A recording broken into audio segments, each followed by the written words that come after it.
नमस्कार। आज हम बात कर रहे हैं अहमदाबाद में हाल ही में हुई एयर इंडिया ड्रीमलाइनर दुर्घटना की दुखद खबर पर।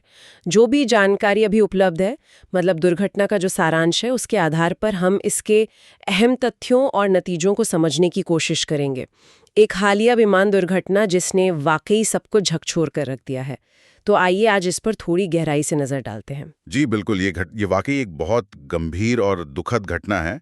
और जो शुरुआती जानकारी हमारे पास है उसके आधार पर स्थिति को सही ढंग से समझना जरूरी है ताकि पूरी तस्वीर साफ हो सके।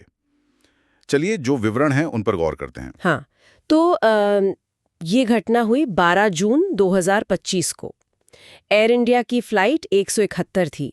ये एक बोइंग 7878 ड्रीमलाइनर विमान था जिसका रजिस्ट्रेशन VTNB बताया जा रहा है। ये अहमदाबाद से लंदन गेटविक जा रहा था और इसने उड़ान तो भरी, लेकिन टेक ऑफ के मतलब तुरंत बाद ही। हाँ, तुरंत बाद। जी, ये अहमदाबाद के BJ मेडिकल कॉलेज के एक हॉस्टल ब्लॉक से टकरा गया। देखिए यहाँ कुछ बातें बहुत अहम हैं। पहली तो ये कि ये एक ड्रीमलाइनर विमान था, काफी आधुनिक माना जाता है। जी। दूसरी, दुर्घटना टेक ऑफ के फौरन बाद हुई। जानकारी के मुताबिक विमान मुश्किल से 625 फीट की ऊंचाई तक ही पहुंच पाया था और फिर उसने ऊंचाई खोना शुरू कर दिया। सिर्फ 625 फीट टेक ऑफ के तुरंत बाद? जी, इतनी कम ऊंचाई पर नियंत्रण खोना काफी असामान्य है। टेक ऑफ के कुछ ही सेकंड बाद एक मेडे कॉल, यानी वो आपातकालीन संकट का सिग्नल, जी। वो भी भेजा गया था। और एक और बात, ऐसा लग रहा है कि दुर्घटना के वक्त विमान का लैंडिंग गियर नीचे ही था। अच्छा। हाँ, जो इस बात का संकेत हो सकता है कि शायद पायलट वापस उतरने की कोशिश कर रहे थे या फिर गियर ऊपर करने में कोई तकनीकी समस्या आई हो। कुछ भी हो सकता है अभी। और इस हादसे में जानमाल का जो नुकसान हुआ है वो बहुत भारी है। विमान में 242 लोग सवार थे, जिसमें 230 यात्री और 12 क्रू मेंबर्स थे। इनमें से 241 की मृत्यु हो गई। हाँ, ये आंकड़ा। और इतना ही नहीं, क्योंकि विमान हॉस्टल पर गिरा तो जमीन पर भी कम से कम 38 लोगों की जान चली गई और कई लोग घायल भी हुए। ये सब बहुत दुखद है। लेकिन इन्हीं आंकड़ों के बीच एक बचने वाले भी कहानी है जो बिल्कुल अविश्वसनीय सी लगती है। विश्वश कुमार रमेश, ये एक यात्रु थे जो इस हादसे में अकेले जीवित बचे। जी, अकेले। और उन्हें केवल मामूली चोटें आईं, पर दुख की बात यह है कि उनके भाई जो उसी विमान में थे वो नहीं बच पाए। हाँ, ये अपने आप में बहुत हैरान करने वाली बात है और इसने कई सवाल खड़े कर दिए हैं। जो शुरुआती जानकारी है वो बताती है कि वो विमान की एग्जिट रो, मतलब जो निकास द्वार वाली कतार होती है, वहां बैठे थे। अच्छा, एग्जिट रो में? हाँ, तो हो सकता है कि निकास पंक्ति में होने से बाहर निकलने में थोड़ी आसानी हुई हो, खासकर अगर विमान का ढांचा उस हिस्से में उतना क्षतिग्रस्त ना हुआ हो। अक्सर ये पंक्तियां थोड़ी ज्यादा मजबूत बनाई जाती है, ज्यादा जगह होती है, तो आपातकालीन हालात में ये बहुत मायने रख सकता है। लेकिन ये सिर्फ एक पहलू है। असल वजह तो जांच के बाद ही पता चलेगी। पर यह घटना निश्चित रूप से आपातकालीन प्रक्रियाओं और विमान डिजाइन पर सोचने को मजबूर करती है। बिल्कुल। और इसी दिशा में अब जांच भी तेजी से चल रही है ना।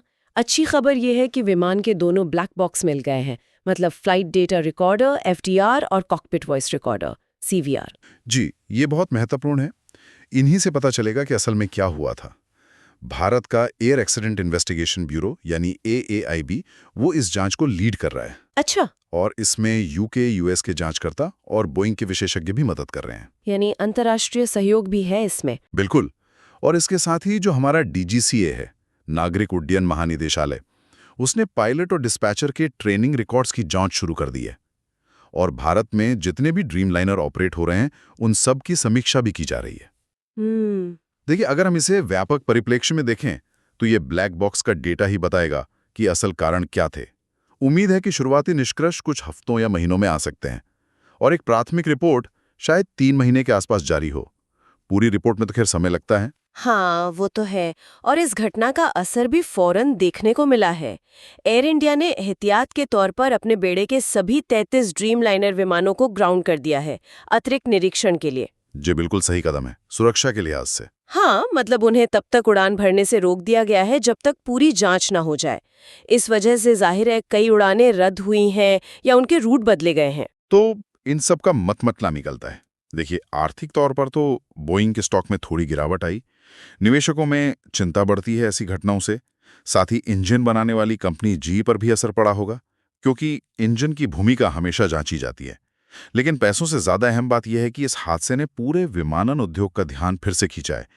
डिजाइन की सुरक्षा, पायलटों की ट्रेनिंग की गुणवत्ता, आपातकालीन स्थितियों से निपटने के तरीके, ये सब गंभीर मुद्दे हैं जिनकी अब गहन समीक्षा होगी। तो कुल मिला के अगर हम देखें, ये एक बहुत ही दुखद दुर्घटना है, बहुत बड़ी संख्या में जाने गई, एकमात्र जीवित बचे व्यक्ति की कहानी अविश्वसनीय है, पर कई सवाल भी उठाती है।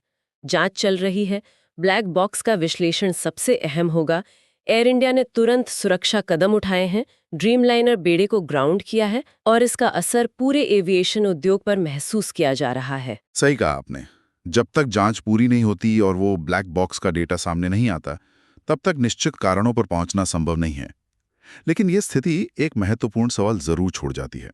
वो ये कि जब तक जांच से ठोस जवाब नहीं मिलते, विमानन सुरक्षा को और पुख्ता करने के लिए और यात्रियों का विश्वास बनाए रखने के लिए तत्काल और क्या कदम उठाए जा सकते हैं, इस पर सोचना होगा।